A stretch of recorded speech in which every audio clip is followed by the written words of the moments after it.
पर बात अभी ख़त्म नहीं हुई, बात इसके ऊपर जाती है। और वो क्या जाती है, इनका होगा क्या? ये बॉडी में आपने रोबोट्स तो भेजिए इतने सारे, इनका ये तो बॉडी में ही बने रहेंगे? नहीं। तो क्या ये रोबोट्स अंदर ही रह जाएंगे बॉडी के? ना, बायोडिग्रेडेबल रोबोट्स बनाए जा रहे हैं सर, ये खत्म हो जाएंगे बॉडी के अंदर। ये सारे नैनो रोबोट्स जो have the high potential for precision drug delivery. They face major challenges because it's hard to track and control them in vivo, and they often have issues related to biocompatibility.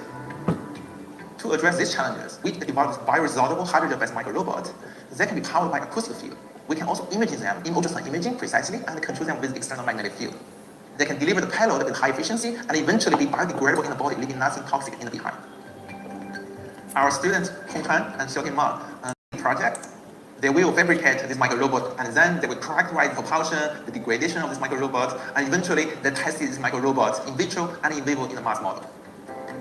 This is a highly interdisciplinary project, bringing together different labs at Caltech, including Professor Debris and Professor Shapiro. Professor Greer lab has strong expertise with two-photon polymerization. Her lab is actually helping us to optimize the printing of these hydrogen materials. Caltech is fortunate to have advanced nanofabrication facilities at the Kavli Nanoscience Institute. We can 3D print this microrobot using two-photon polymerization. It's essentially a hollow structure that can trap the microbubble inside. Under acoustic field, the microbubble vibrates, triggering microstreaming around the microstructure, eventually resulting in propulsion in the body fluid. We actually designed this microrobot to have two openings with the microbubble inside. Such design will help the microrobot to move very efficiently in the body fluid. To enable precise control, we incorporated the magnetic nanoparticles in the micronanostructure design. We can actually control a large number of this microrobot simultaneously using external magnetic field. And this is very important for tumor site targeting for in vivo applications. We actually evaluated this microrobot inside the mouse model in vivo. Using ultrasound imaging, we can locate the tumor and control this microrobot moving toward the tumor site for drug delivery. Over a 21-day treatment period, we see a substantial decrease in tumor size while treated with the microrobot.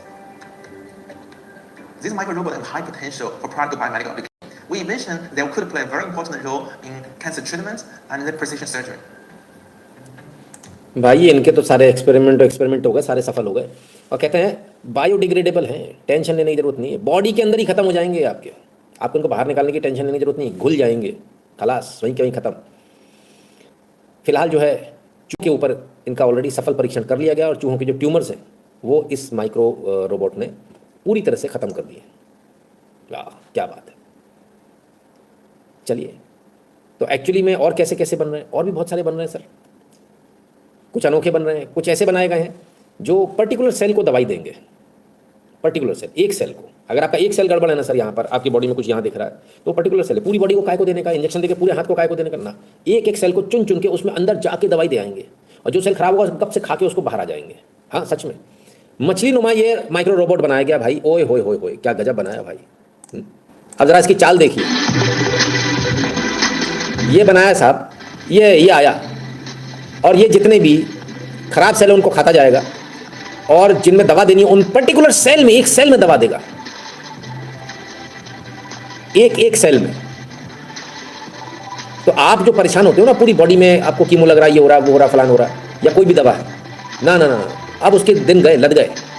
अब तो ये micro robots जो हैं एक particular cell में जो है वो देंगे, और बाकायदा ये देखते रहेंगे कि आपकी बॉडी में कितना क्या इफेक्ट आ रहा है, पीएच लेवल बॉडी का क्या है क्या नहीं, सब सारी डिटेल्स आपके पास बाहर आएंगी कंप्यूटर स्क्रीन पर।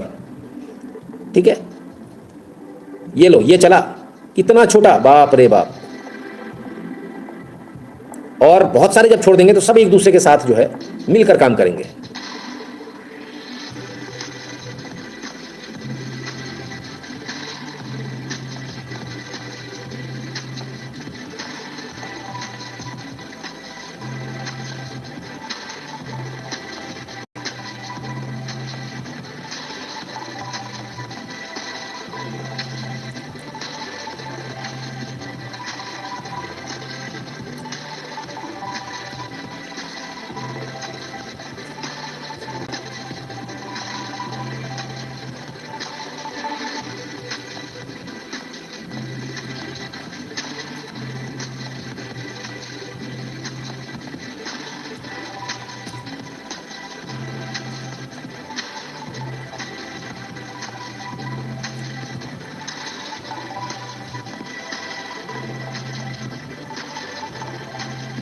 तो ये आपके फ्यूचर है सर, ये आपका एक एक पर्टिकुलर सेल में जहाँ आवश्यकता है उधर उतनी ही डोज देना, और डोज देकर ये बाहर निकल आएंगे। जिस सेल को रखना है उसको रखेंगे, जिसको नहीं रखना उसको डिस्ट्रॉय कर देंगे, उसको पकड़ के भी बाहर ले आएंगे, आपकी बॉडी से फ्लश आउट कर देंगे। अभी जो आपकी जो सिचुएशन है उस सिचुएशन से बहुत अलग, एकदम ऐसा लग रहा होगा ना आज आप लोगों को एकदम साई-फाई मूवी चल रही है ना, कि समझ में ही नहीं आ रहा क्या हो रहा है। पर ये चीज़ें सब प्रैक्टिकली हो गई, वो कर चुके हैं ये चीज़ें। आज हम आपको जो दिखा रहे हैं वो हो चुका है, ऐसा नहीं कि अभी होने वाला है कुछ ऐसी स्टेज में, नहीं नहीं नहीं, ये सारे एक्सपेरिमेंट सक्सेसफुल हो चुके एक्सपेरिमेंट दिखा रहा हूँ मैं आपको। इनमें से एक भी ऐसा नहीं है जो अभी किताबों में है या सोच रहे हैं या कंप्यूटर पे डिज़ाइन करेंगे, ना ना ना, जिनके रिजल्ट आ चुके हैं, जो सक्सेसफुल हैं, हम वो दिखा रहे हैं आपको। ठीक है, क्लियर है? चलिए अब चलते हैं दूसरी जगह। इतने सारे रोबोट्स आपने देख लिए, तमाम तरह के रोबोट्स देख लिया आपने, कोई नैनो से बनाया है, कोई ये लास्ट हमने आपको क्या दिखाया, ह्यूमन सेल से बनाया हुआ, पर अभी भी मज़ा नहीं आ रहा। चलिए कुछ अलग जगह चलते हैं। जी, ये भी नैनो रोबोट ही है, और इसे बनाया गया सीवीड से। जी जी जी, सीवीड से, सही सुन रहे हैं आप, अरे प्रभु। These little green dots are microrobots. They can navigate in a cell network and stimulate individual cells in a targeted manner. Researchers at the Technical University of Munich, or TUM, say the microbot is the first of its kind and has the potential to offer new treatment methods for patients battling cancer or other diseases. Verna Erstkale-Edelman is the lead researcher at TUM. We're using these microrobots to build tissues under synthetic conditions. And the whole point of this is to, in the future, then repair damaged tissue or organs at a really patient basis. So if I can sort of like, manufacturing cars in a robotic factory. The tiny robots are made from seaweed and the team has found a way to produce millions of them in just minutes. Robotic factory. The tiny robots are made from seaweed and the tiny robots are made from seaweed and the tiny robots are made from seaweed and the team has found a way to produce millions of them in just minutes. They are about half the width of a human hair or about the same size as human cells. They are soft like human cells too and can be controlled wirelessly. सबसे बड़ी बात यह, क्योंकि seaweed से बना रहे हैं तो मिनट में, 1 मिनट में मिलियंस बना सकते हैं, और बिल्कुल ह्यूमन सेल के साइज के बराबर बन रहे हैं, ज़्यादा बड़े भी नहीं है, बिल्कुल साइज के बराबर। तो अपना काम परफेक्टली कर लेते हैं, एकदम चकाचक चकाचक चकाचक। आइए। Philip Harder is a PhD student working on the project. Was wir haben, ist, wir haben Gold-Nanoteilchen in den Robotern drinnen und mit einem Laser, den wir hier sehen können, können wir bestimmte Bereiche des Roboters erhitzen. Und ich lasse das Video jetzt mal kurz laufen und dann sehen wir, wenn wir den Laser in die Richtung des Roboters lenken, dass der anfängt sich zu bewegen, und so können wir den dann innerhalb der Zellverbände bewegen und zu anderen Orten fahren und so dann mehrere Zellen auf unterschiedliche Art und Weise anschauen. Erstkale-Edelman said the microrobots aren't ready to help cancer patients just yet, but the technology is supporting research already underway. The more we find out about these cells, the more, the better we can actually design therapeutics. गजब है भाई। तो अब seaweed से भी बनेंगे micro robots. ऐसे इतनी सारी तरक्की हो रही है साइंस में। हम लोग बात करें सर, हमारे पास तो ये माइक्रोस्कोप तो छोड़िए, जिस डिस्प्ले पर ये देख रहे हैं ना, वो डिस्प्ले भी हमारे नहीं मिलती है ना, क्या बोले, बहुत बुरी स्थिति है। अभी हमें बहुत आगे जाना है, बहुत बहुत पीछे हैं अभी हम। ठीक है ना, कुछ कमेंट्स ले लेता हूँ। सोहम जी बहुत बहुत धन्यवाद भैया आपका, कीप इट अप करें, बहुत बहुत धन्यवाद भैया। नवीन कुमार जी कह रहे हैं, one community is progressing in science, medicine, engineering, finance, and other community is spreading जिहाद in world, root causes peace book. बहुत गजब का फ़र्क है सर, ज़मीन आसमान का। पर क्या कर सकते हो आप, उस तरफ देखेंगे तो फिर इस तरफ नहीं देख पाएंगे आप। वो तो मैं तो वो भी दिखा दूँ, मेरे पास उसकी भी स्लाइड्स पड़ी हुई है, अभी शुरू करूँगा 1-1.5 घंटा उसमें भी निकल जाएगा। इधर उसने काटा, इसने मारा, कुछ फ़ायदा नहीं है सर। इससे अच्छा तो आगे का देख लीजिए क्या है ना। गुरुजी फिर तो हम लोग अपना फिजिकल अपीयरेंस भी बदल पाएंगे, और ये लोग अगर मीडिया में ला रहे हैं मतलब पूरा तैयारी हो चुका है लॉन्च के लिए। कौन है? अमन कुमार जी। अभी आखिरी तक रुकिएगा, जाइएगा मत। चलिए अब आगे आते हैं। अब ज़रा देखें क्या क्या टेक्नोलॉजी आ चुकी, चल चुकी है, काम कर रही है। रोबोटिक्स में जो टेक्नोलॉजी है वो इस प्रकार से, अब आपकी पर्टिकुलर खाल को पतली से पतली, सर खाल तो दूर की बात हो गई, नर्व्स होती है ना सर, पतली नर्व्स एकदम, एक तो होती नस मोटी वाली, एक होती नर्व पतली वाली, नर्व को भी रिपेयर करने का रोबोटिक सर्जरी आ गई है ना। ये नर्व को रिपेयर करेगी सर, नर्व को, छोटे से छोटे टिश्यू को रिपेयर करने की जो है टेक्नोलॉजी आ रही है। और सोचिए किस हद तक जा रही है टेक्नोलॉजी, इसका आप अंदाज़ा लगाइए इसको देखकर। भुट्टे तो आपने बहुत खाए होंगे, भुट्टे के एक जो दाना है, दाने के ऊपर एक स्किन होती है, बहुत बारीक स्किन होती है सर, उसमें टांका लगाया है रोबोट के जरिए। ओफ ओफ ओफ, बाय गॉड, ये लो हो गया तुम्हारा भुट्टा रिपेयर। ऐसी कल तुम रिपेयर हो रहे हो। चला यहाँ से रहे भाई साहब, ये माइक्रोस्कोप में देखना पड़ रहा है भैया। ओए होए होए होए होए होए होए, हो गई तेरी बल्ले बल्ले। ठीक है भाई, भुट्टा रिपेयर, ऐसी कल आप रिपेयर हो जाओगे। अभी ये डले हैं, अभी भुट्टे साहब डले हैं स्ट्रेचर पे कल आप डले होंगे और आप भी ऐसे रिपेयर हो जाएंगे। बहुत बेहतरीन, बहुत शानदार। और सोनी ने ये सिस्टम डेवलप किया है जी, वही सोनी जिसको कभी आप जिसके म्यूजिक सिस्टम सुनते थे या कभी कैसेट लाते थे सोनी की। कोई सो नहीं रहा सर, व्यापारी जो सोता है वो सो जाता है, ये भी सब व्यापारी हैं, पर ये लगातार काम कर रहे हैं। और इतना डेलिकेट ऑपरेशन है इसका कि छोटे से छोटे टिश्यूज, वेन्स, नर्व्स, सबको रिपेयर कर देगा ये आपकी बॉडी में जाके, टक टक टक टक टक। आनंद आ रहा है कि नहीं आ रहा है? कितना फ़र्क हो गया सर, टेक्नोलॉजी कहाँ से कहाँ पहुँच गई।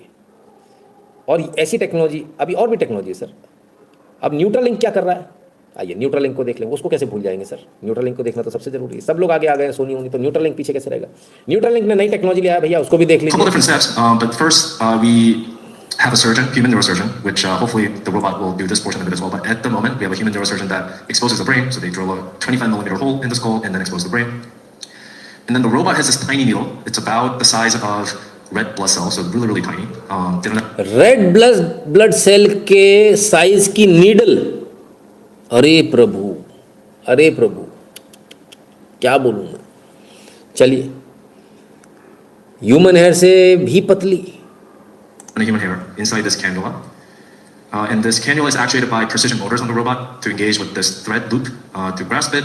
And then you insert it into the brain 128 times. There's a total of 8 electrodes per thread, so total of 1,000 channels. And this is done while avoiding vasculature. And then once all the threads are inserted, the implant basically replaces this hole, and then you put the skin flap over, everything is invisible, and you become a cyborg. Wow, पता क्या किया, ये लगा दिया ढक्कन आपके दिमाग में जी, अब हो गया कल्याण आपका। तो न्यूट्रलिंक के जो नैनो रोबोट है, ये बता रहे हैं किस तरह से हम ये काम करेंगे। और ये जो प्रोसीजर है, इसमें हम क्या करेंगे, जो पैरालिसिस वाले लोग हैं, तमाम सयाने लोग हैं जिनको सोचने की शक्ति कम है, उनको वो अच्छे सोच पाएंगे, पैरालिसिस वाले चल पाएंगे, फलान हो जाएगा, ढिकान हो जाएगा, ऐसा हो जाएगा, दुनिया बदल जाएगी। बात तो सही है। चलिए और आगे देखें, साइज़ एक बार दिखा दें आपको। हाँ ये रहा सर, साइज़ देखें, सिक्के पर 2020 लिखा है सर, सिक्का देख रहे हो आप कितना बड़ा दिख रहा है, ओए होए होए होए, उस पर 2020 कितना छोटा लिखा, उसके अंदर जे डरी आपकी, जे आपकी जो पर्ची कह लो, जो भी कह लो। तो इस लेवल पर काम हो रहा है सर दुनिया में। पेन यूनिवर्सिटी ने जो है 5 nm का माइक्रो रोबोट तैयार कर दिया है, और उनका कहना है कि हमने 40 साल पुरानी समस्या का समाधान कर दिया है। कितना, 55 nm। हमारे कितने nm पे काम हो रहा है, कोई बताएगा, हो भी रहा है कि नहीं हो रहा है। सर पापा इज़ अ सर्जन, उन्होंने इसी रोबोटिक आर्म की ट्रेनिंग 10 साल पहले यूएस में करी थी। ही स्टिल, बट इंडिया में तो बेकार हो गया सब कुछ। सबके साथ ऐसे ही होता है जो बाहर जाके आते हैं, और ट्रेनिंग ही बेकार हो जाती है, यहाँ है ही नहीं, इक्विपमेंट्स ही नहीं है, तो क्या करोगे। पर खैर चलिए, अब फ्यूचर ऑफ बैंडेज, उसको भी दिखा दें आपको। अभी वो ध्यान रखना, वो जो सिर में लगाया था है ना, वो सब बकायदा उसकी नर्व्स लगा लोगे सारा कुछ। अब आइए, अब आप जल्दी ठीक हो पाएंगे, क्योंकि अब आ गई है मैजिकल बैंडेज। ये है future of healing, smart AI bandage. Bandage लगाओ। Researchers developed a next-generation wound care device called AHeal that combines image-based AI monitoring with electrical stimulation and drug delivery to accelerate healing. The smart bandage analyzes wound images every 2 hours, selects a tailored treatment, and applies either electric current or fluoxetine to improve recovery. Early tests on animals showed significantly faster tissue growth and less inflammation. अब जो ऐसी bandage आ जाएंगी, ये bandage क्या करेंगी, ये AI bandage है, खुद से अंदाज़ा लगाएगी कि आपकी बॉडी में कब दवा देनी है, दवा भी उसके अंदर है, और कब आपकी बॉडी को ही इलेक्ट्रिकल चार्ज देकर उसको एक्टिवेट करना है कि आपकी बॉडी उसको हील करे।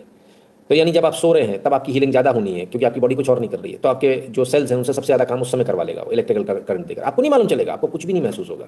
तो जो चोट आपकी 4 दिन में ठीक होनी थी सर, वो 1 दिन में ठीक हो जाएगा। आपको जल्दी चाहिए ना काम, जल्दी करो, समय नहीं है, तो 1 दिन में ठीक हो जाएगा। कल सुबह जब आप उठोगे तो एकदम ठीक हो जाओगे। अब तक तो आपने सारी चीज़ें देखी, पर अब जो आपको दिखाने वाला हूँ ज़रा उसको भी देखिए। बिल गेट्स साहब क्वांटम डॉट QR कोड लेकर आ रहे हैं। उन्होंने नहीं बताया ये बात, ये तो अपने को पता चल गई। अब क्वांटम डॉट QR कोड क्या, ज़रा देखिए। ओह ये है, हाँ ये क्या होगा, ये है पैच। ये पैच जो है आपको बॉडी पे लगा दिया जाएगा कहीं भी। Vaccine platform that they try and roll out at a wide scale. So first in 2019, Gates funded a study for the original development of these quantum dot. अब ये लगाया, microneedle patch array. So it's got a bunch of ये आपकी body के अंदर ही रह जाएगा। Put it on your wrist, it dissolves and it installs this. तो जो ये अभी जो लग रहा है ना सर, ये यहाँ ये जो है ना, ये आपकी बॉडी में डिजोल्व हो जाएंगे, ठीक है। ये पूरा पैच डिजोल्व हो जाएगा और आपकी बॉडी में ही रहेगा। अब इसके बाद क्या होगा, आपको अलग से जो आप स्कैन करते हो ना QR जरूरत खत्म। You put it on your wrist, it dissolves and it installs these quantum dot materials that last for at least 5 years. So they developed that in 2019. Now in 2025, Gates funded another. ये 2019 में किया था उन्होंने। अब क्या किया है, वो तो पुराना हो गया, अभी नया है। On patient medical record and mRNA therapeutics using intradermal microneedles. That shows just how advanced now this technology has become. It is advancing at a very fast pace. Now these microneedle patches can install little quantum dot QR codes. QR codes that can be read with AI with specialized cameras and decoded to store batch information, lot number, how many doses you received. There you go. They put it on the pig. That's what it looks like. It's a literal QR code. You will be marked. This lasts, again, for years, perhaps permanently. And this will be used as a biological vaccine passport system where you won't use your phone. You won't use the QR code on your phone to enter the store and travel. You will use your wrist where this material is embedded in your body. And so this is very dangerous. And this earned a spot at the 2025 Global Vaccine Forum. At the 2025. तो अब जो है ऐसे patch आ रहे हैं जो लगा दिए जाएंगे, आपकी बॉडी में अंदर डिजोल्व हो जाएगा। वो परमानेंट QR रहेगा, आपको दिखेगा नहीं, कुछ नहीं होगा, लेकिन स्कैन करेंगे तो मिल जाएगा, सारा मिल जाएगा, सारी आपकी डिटेल मिल जाएगी, सब कुछ मिल जाएगा। और सोचिए, अभी जो मैं आपको पैच दिखा रहा था, अब मेरे कुछ और पूछना है। मेरा सवाल यहाँ पर यह है, कितना और बाकी है। मेरा सवाल यहाँ पर यह है कि इस बात की क्या गारंटी है कि ये जो आप जो पैच लगा रहे हो जो अंदर चला जाएगा, वो जो आपने न्यूट्रलिंक ने जो सिर में डाला, आप कह रहे हो कि हम इससे, हमारा ये कहना है कि आप तो हमारे को कंट्रोल करोगे इससे। जब नैनो रोबोट से दुनिया भर की इतनी चीज़ें आ गई जो हमारी बॉडी के अंदर सब कुछ कंट्रोल कर रही है, तो आप हमें रोबोट नहीं बना दोगे, इसकी क्या गारंटी है। मेरा तो ये मानना है कि फिर तो हम न्यूट्रलिंक के हिसाब से ही चलेंगे, जैसा न्यूट्रलिंक कहेगा हम वैसे ही मूव करेंगे, हम उसी प्रकार से हरकत करेंगे, हमारी अपना कोई वजूद ही नहीं होगा। आप जैसे बोलोगे हम वही काम करेंगे। आप तो हिप्नोटाइज की भी ज़रूरत नहीं रही, अब तो एकदम जैसा चाहो वैसा काम करवा लो वाली बात हो जाएगी। नहीं, ऐसा नहीं हो सकता क्या। सूरज पुजारी जी, राम राम भैया। इतनी टेक्नोलॉजी आपने देखी, कुछ और टेक्नोलॉजी दिखाऊंगा, फिर आऊँगा अपनी औकात पर। आनंद कुमार जी आइए। तो इस बात की क्या गारंटी है कि जैसे अभी हमको नुकसान नहीं हो रहा है, ऐसे तब नुकसान नहीं होगा। पहले तो हम ये समझना चाहते हैं कि आपने हमारे अंदर रोबोट भेज दिया, वो कुछ का कुछ करे, इसकी क्या गारंटी है। चलिए आप लोग इसको सोचिए, तब तक मैं दूसरी जगह सोचता हूँ। एक और नैनो रोबोट आ गया, एक और नैनो रोबोट आ गया मार्केट में, और इस नैनो रोबोट को स्पाइरल नैनो रोबोट कहा जा रहा है। ये क्या कर रहा है, ये स्पर्म्स हैं सर इतने सारे, अब ये एग के साथ मेट नहीं कर पा रहे, एग में नहीं जा पा रहे। जब एग में नहीं जा पाएंगे तो जो है कोई रिप्रोडक्शन नहीं हो पाएगा। तो ये जो है रिप्रोडक्शन में, इसको कहा जा रहा है रिप्रोडक्शन में मदद करेगा। अब ये देखिए, ये घूम रहा है स्पाइरल, इसको बाहर से कमांड मिल रही है सर, ये इसने पकड़ा इसको और ये लेकर गया घुमाता हुआ, zoom zoom zoom zoom zoom, और ये आया और अब इसको कमांड मिलेगी एग में इसको स्पर्म को डालने की। ये गया साहब, ये डाला और अब यहाँ से ये रिवर्स मोड में घूमकर वापस चला जाएगा। तो इनका कहना है कि जो स्पर्म जो है उसको हम असिस्ट करेंगे कि वो एग के साथ में जो है मेट कर सके और रिप्रोडक्शन हो सके, ठीक है। पर नेचुरल चीज़ क्या कहती है, जो आपकी जो नेचुरल बॉडी जो है, नेचुरल जो नेचर जो है वो क्या कहता है, वो कहता है कि करोड़ों की संख्या में स्पर्म्स हैं, लेकिन वही जो सबसे पावरफुल स्पर्म होगा वही मेट कर पाएगा, वही रिप्रोडक्शन कर पाएगा, यानी जो स्वस्थ है। बाकी जो स्वस्थ नहीं है, लुजुर पुजुर अलग थलग पड़े हैं, वहाँ तक पहुँच ही नहीं पा रहे हैं, है ना, तो वो ऑलरेडी बाहर हो जाते हैं, राइट। अब ऐसी कंडीशन में आपने ये तो दे दिया ये नैनो रोबोट, तो ये जो कमज़ोर स्पर्म होगा उसके साथ में कर देगा, तो फ्यूचर में जो बच्चा जो पैदा होगा वो कैसा होगा, वो लूला लंगड़ा होगा, वो पागल होगा, डिमेंशिया वाला होगा, या बिल्कुल थका हुआ सा होगा, या उसकी रीढ़ की हड्डी घूमी हुई होगी, क्या होगा, किसने देखा। बट भाई ठीक है, अभी फ़िलहाल तो ये चल रहा है। और ये सब क्यों चल रहा है, उसके पीछे भी आप है।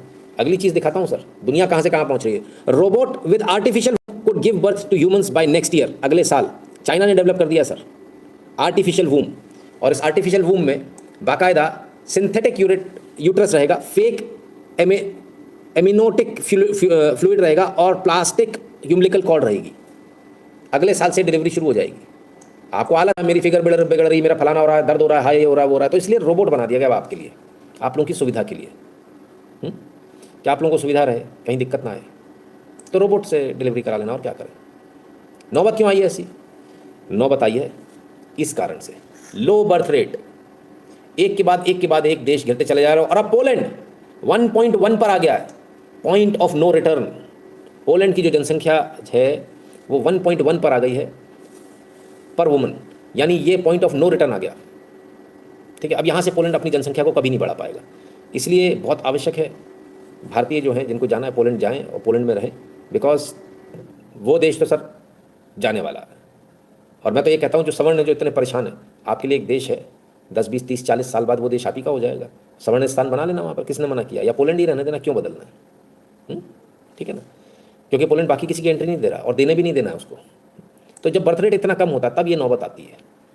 अब मेरा सवाल जो था, सवाल मेरा वहीं का वहीं है कि इस बात की क्या गारंटी है कि ये चीज़ें हम पर पलट कर नहीं आएंगी, हमें उस तरह से इस्तेमाल नहीं किया जाएगा। कितना समय हो गया? इस बात की क्या गारंटी है? चलिए मैं आपको कुछ ऐसे एग्जाम्पल देता हूँ। वो एग्जाम्पल मेरे को 2 बार देना पड़ेगा, कल भी दूंगा, पर आज दे देता हूँ। एक क्लासिक एग्जाम्पल है नेचर का एग्जाम्पल। आइए उस नेचर के एग्जाम्पल को देखें। सर एक छोटा सा कीड़ा होता है जो ये जो होता है ना टिड्डा, इस टिड्डे में चला जाता है, और जब ये वर्म इस टिड्डे में चला जाता है तब ये क्या करता है, इस टिड्डे को खाता रहता है, और धीरे धीरे करते करते ये वर्म जो है ये पूरा इस टिड्डे के अंदर चला जाता है, और आखिर में जाते जाते इसके दिमाग तक पहुंच जाता है, इसके दिमाग को कंट्रोल करता है। टिड्डा यूजुअली पानी से दूर भागता है, पर ये खूब खाता है ये टिड्डा, और ये अपने लिए नहीं खाता उस समय, ये उस अंदर पल रहे वर्म के लिए खा रहा होता है। जब इस वर्म को बाहर निकलना होता है तब ये क्या करता है, तब ये इसके दिमाग तक पहुंच जाता है, और दिमाग में पहुंचकर इस टिड्डे को ये इंस्ट्रक्शन देता है कि चलो तुम आगे बढ़ो पानी की तरफ। पानी से टिड्डा भागता है, लेकिन ये इसको पानी में ले जाता है, और इसके दिमाग पर इसका इतना कंट्रोल है इस वर्म का जो इसके अंदर पल रहा है कि वो इसको डूब कर मरने के लिए बोलता है कि तुम अब इस पानी में डूब जाओ, और ये टिड्डा उसकी बात मानता है। ये नेचुरल है सर, ये हम हमेशा देखेंगे। और टिड्डा डूब जाता है, और तब ये वर्म जो है ईजिली बाहर आ जाता है, इसको मौका मिल जाता है बाहर आने का, ये बाहर निकल जाता है और टिड्डा मर जाता है। तो ये जो सर स्टोरी आप जो देख रहे हो, ये रियल स्टोरी है, ये स्टोरी नहीं है सर, ये आपका रियल लाइफ है जो हो रही है। ठीक है ना। तो ऐसे वर्म, ऐसे पैरासाइट जो है ये आपके दिमाग को कंट्रोल करते हैं। सोचिए, एक पैरासाइट आपके दिमाग को कंट्रोल करता है। अब रेबीज क्या है सर? पैरासाइट ही तो जो आपके दिमाग को कंट्रोल कर रहा है, उसने आपको कुत्ता बना दिया, आप भौंकने लगे। ऐसी और बहुत सारी बीमारियां हैं। वो क्या करती हैं? वो भी तो आपके सेल पर कंट्रोल करके सेल के जरिए वहाँ तक पहुँच जाती दिमाग पर, और दिमाग पे हावी हो जाती, फिर आपके तो दिमाग का बुखार हो गया। तो ये जो चीज़ें जो नैनो रोबोट्स हैं ये भी तो हमारे दिमाग तक पहुँचेंगे। आपने तो बाहर बैठकर बटन दबाना है, आप तो कुछ भी कर लोगे, तब ये जो चीज़ें पहुँच जाएंगी वहाँ तक। इसकी क्या गारंटी कि पूरी ह्यूमन रेस को ये ऐसे कंट्रोल ना कर ले? इसकी क्या गारंटी है? हमें तो लगता है बिल्कुल ऐसा करेंगे, और ये सब कुछ हो ही इसलिए रहा है कि पूरी ह्यूमन रेस को कंट्रोल करना है। कोई हमारी खिलाफत ना कर पाए, हमें चुनौती ना दे पाए, हमारा एब्सोल्यूट राज हो, हम जो कहें वो करें, सब गुलाम हो जाए हमारे। स्लेवरी तो खत्म हो गई, पर नए प्रकार की स्लेवरी लेकर आ रहे हैं। स्लेव तो असर आज भी हो, आपको स्लेव बना देगा, EMI का, इसका उसका, आपके दिमाग के ऊपर तो काबू आज भी हो उनका, लेकिन फिर भी मेरे जैसे लोग आपको आके झंझोड़ जाते हैं। वरना सुबह से लेकर रात तक आप एक ही चीज़ में लगे रहते हो, वो उनने जो आपके ऊपर काबू कर रखा है, उनके दिमाग, आपके दिमाग में घंटी बजती है, अलार्म उड़ गई, चलो उठो उठो, जाना है, कहाँ जाना है, ऑफिस जाना है, क्यों जाना है, पैसे कमाने, क्यों पैसे क्यों कमाने, EMI भरनी है। EMI भरने किस फ़ायदा किसका हो रहा है? जिसने फ्लैट बेचा, जिसने प्रोडक्ट बेचा, जो बैंकिंग चला रहा है, सारा पैसा आप जो कमा रहे हो कॉर्पोरेट से ले कमा रहे हो, अपने लिए नहीं कमा रहे हो, वो सारा पैसा उन तक चला जाता है। लेकिन उनका आपके दिमाग पर कंट्रोल है, और क्योंकि उनका आपके दिमाग पर कंट्रोल है, आप उनके हिसाब से ही चल रहे हो। You are just like a robot. और उस रोबोट होने के कारण आप आपस में झगड़ भी रहे हो, आपको इरिटेशन आ रहा है, वो भी तो वही डिज़ाइन करा है उसने, इरिटेशन भी उसी ने डिज़ाइन किया कि पहले उसने आपको जाम में फंसा दिया। इधर आप टीवी दिखाकर आपकी पत्नी को इतना समझा दिया, उसका दिमाग भी चला दिया, वो करी जल्दी कराओ, मेरे को इधर जाना उधर जाना, अब आप इरिटेट हो रहे हो, दोनों में लड़ाई हो रही है। सारा डिज़ाइन अगर आप निकाल कर देखेंगे तो सारा का सारा डिज़ाइन वहीं आता है सर, आपके दिमाग को कंट्रोल करना। ठीक है ना। तो विचार कीजिएगा, कंट्रोल तो आज भी है, कंट्रोल कल भी रहेगा। और चीज़ें देखने में जो अच्छी लग रही हैं, हो सकता है अच्छी ना हो सकता है बहुत अच्छी भी हो। हर चीज़ के प्रोज एंड कॉन्स होते हैं, डिपेंड ये करता है उसका यूज़ कैसे कर रहे हो आप। अगर आप अच्छा यूज़ करेंगे तो बहुत अच्छा होगा, बुरा यूज़ करेंगे तो बुरा होगा। www.nitinshukla.in पर आपको जाना है, वहाँ आपको QR कोड मिलेगा, उसे स्कैन कीजिएगा, अपना नाम और नंबर लिखिएगा, एड नोट में जाकर वापस आइएगा, अमाउंट भरिएगा, और उसके बाद सेंड कर दीजिएगा। सोशल मीडिया के तमाम सारे प्रोफाइल इनको फॉलो कर लीजिएगा। टेलीग्राम और व्हाट्सएप के चैनल से जुड़ जाइएगा। जो भारत के बाहर वो पेटीएम और पेपाल वाला बटन दबाकर अपना पेमेंट करने का कष्ट करें।